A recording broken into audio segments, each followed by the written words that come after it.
Hi everyone, it's Shelley, and today I just really needed to talk about one particular book.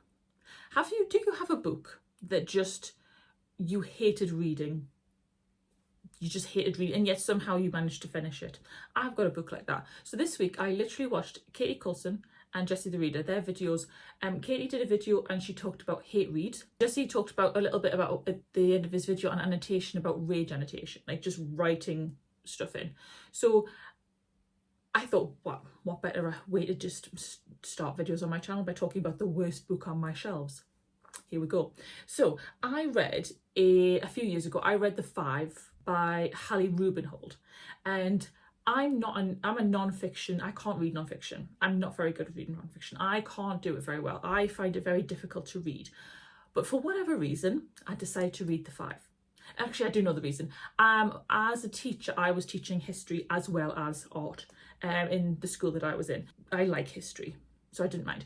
And one of the lessons was about Jack the Ripper. And we were talking about how this new book, The Five, is about the women victims. Now, what I liked about her book is the fact that there's no other evidence. Everybody knows that there's no more evidence on Jack the Ripper. It's pretty much as it is. There's not much change to it. But she did a book and she talked about it in a completely different way. And I really enjoyed it. I loved it. And for a non-fiction person who can't read it, totally enjoyed it. So on that holiday, I thought, you know what? I'm going to buy another book. I'm in a Jack Ripper mood. And that's a horrible thing to say, but yes, most of the time I consume that by like documentaries. But I thought, I'm in a Jack Ripper knowledge gaining mood. I might want to read another one. So I happened upon this bookshop while we were on holiday and decided to buy a book. This one right here. It was £3. It was not expensive. I mean, I should have been suspicious when it said, where is it? Does it say something, some mysteries and supernatural? Okay, so I read this and I gave it 2 stars. 1 star was solely for the fact that I finished it. So when I heard Katie talk about hate read, this popped into my head. When Jessie mentioned rage annotation, this book will never ever get resold. I will never be able to get rid of this book. I have got notes in here that just say things like what, please no, WTF, things like rude, how dare you. And I have literally gone through this whole book. I put harsh. There are so many quotes, questions, comments in here, and I literally rage annotated. I spewed. I just said anything. I said anything in this. This will never be able to see the light of day. It's a lovely floppy paperback. So I decided to go through this, and essentially all I wanted to do was just annotate a book and just have a bit of a go at being investigative and like having a go at the whole Jack the Ripper investigation thing. What I didn't realise when I bought this book, this is from 2008. Now, I didn't think it was a huge problem because, as I say, the evidence, there's not much change. There's been things here and there and people think, oh, new revelation, is it somebody else? But I thought I can't really go far wrong. Unfortunately, this is of the assumption that all the women were prostitutes. There's evidence to the contrary. Read The Five. But there were so many things in here that I couldn't understand. Like so the author starts off with, it's the strongest and most powerful book ever written on the murders. Bold statement. The first part, the first line in here, where is it? There's this manuscript unquestionably represents the strongest and most comprehensive book ever written on the subject of Jack the Ripper.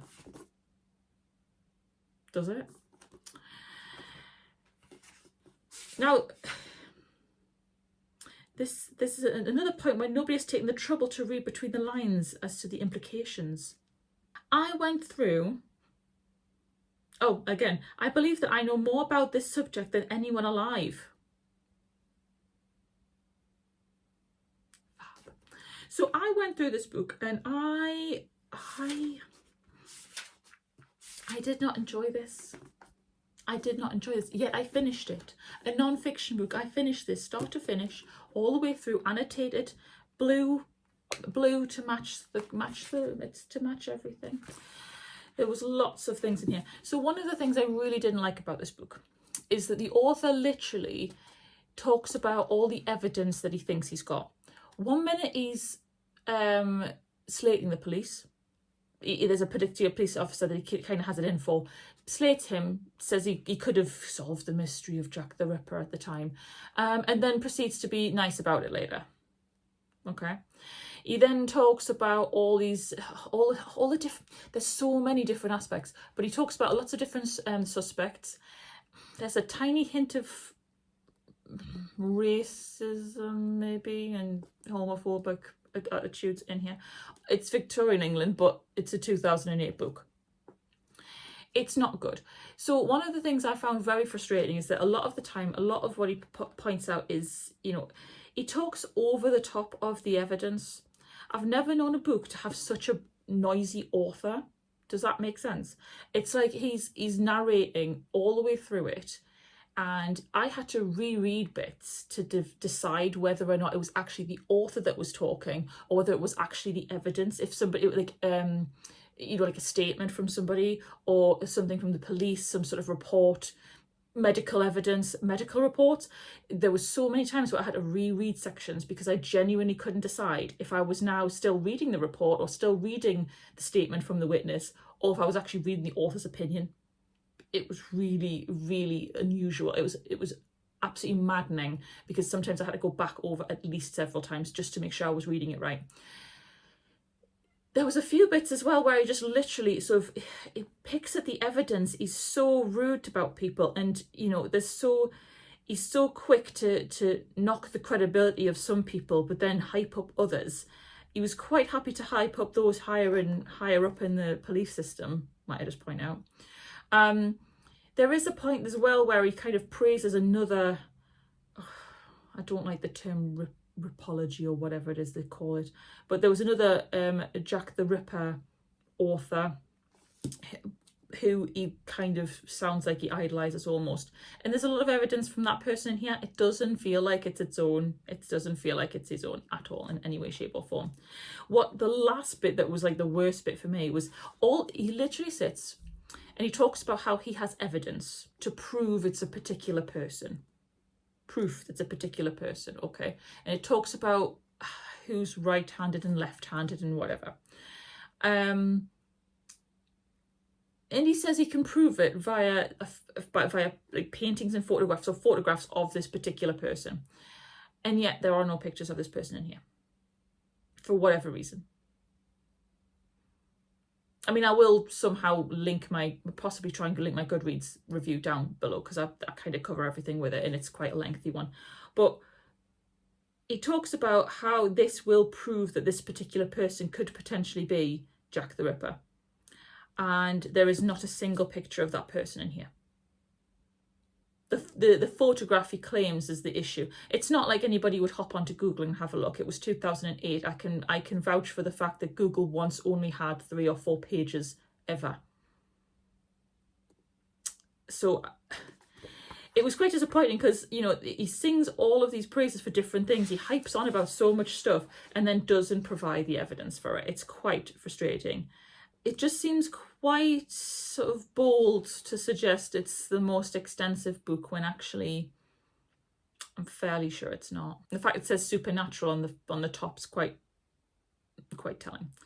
Now, like I say, nothing against this author. They obviously wrote what they thought was right for the time. I mean, I'm not going to say 2008, some books are a bit but if you're going to do a non-fiction, and if you're going to say the boldest of statements, it's the strongest, most powerful book ever written on the murders, and you've supposedly got proof somewhere to say that this, you think this person is it, you would think you'd put it here. Wouldn't you? You would put it in your book. You would make a point. But apparently not. So, yeah, this is my hate read. This is my rage annotation, to the point where this book will never ever see. I keep this just to laugh, really. I mean, granted, I have other books I could laugh at, but this I keep for laughs, because it's just, like I say, a memento of the non-fiction read by the non-fiction girly. And the fact that there is so much in here that was just so disappointing. Like I say, I don't read enough non-fiction. Maybe I'm just not educated enough in terms of reading non-fiction to know how this works, possibly. But I do have another book on my top shelf up here somewhere by another author about Jack the Ripper. I have a few other non-fictions that I would like to read in terms of historical information. So we'll see. We'll see. And they're more recent than 2008. And like I say, no hate to the author as such. It's not to say that, but it just wasn't that good. It just wasn't. It just keeps going on about he rejects certain conclusions of certain suspects and how it's not this person, but he won't give evidence to the contrary. He didn't give us enough on the one that he did genuinely think might have done something. I mean, if you read enough about Jack the Ripper, there was loads of different suspects, and obviously you're never going to know.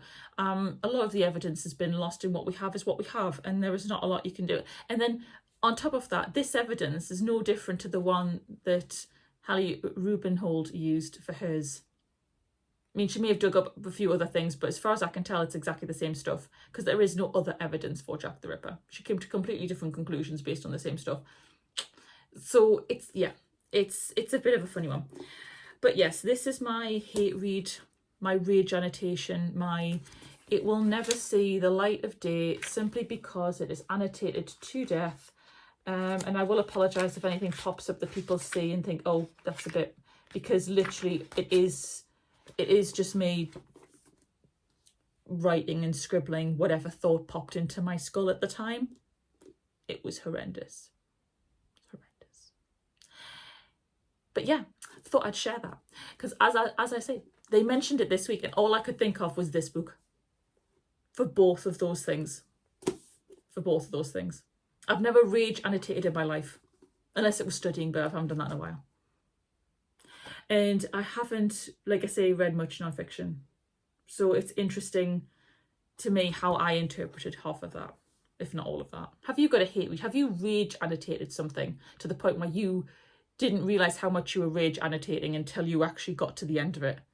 Like, I genuinely got to this point and my husband's like, you need to put this down. No, absolutely not. I need to finish this. This man claims to have made the strongest, most powerful book on the subject. He knows everything. He's the only one alive who knows as much about Jack the Ripper as anybody else. And I had to get to the end of it to see whether he actually did. Spoilers, I didn't think so. So what was your rage read? What was your hate read, your rage annotation? What was your book that you decided was that one book that you were just going to literally go for? I'd love to know down in the comments. Let me know.